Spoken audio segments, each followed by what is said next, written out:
I was on the air talking to a talk show host, and he stated that the death penalty, that if a person is more likely to die in a plane crash than for an innocent person to get the death penalty.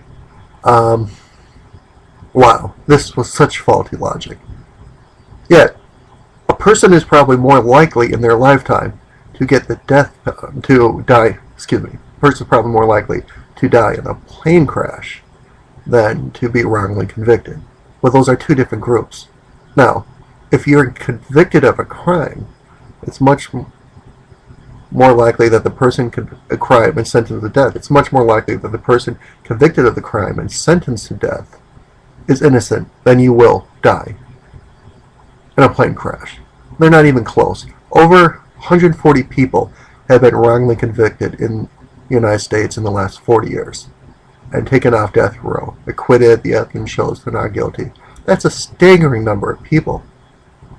But we still have the death penalty. Why do we still have a system where we are playing Russian roulette with the lives of people?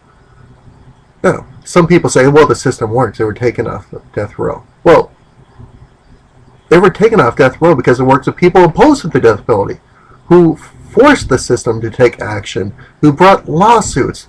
Often the strongest pro-death penalty supporters want to limit the ability to do appeals. Well, some of those last-minute appeals or new trials, they saved people.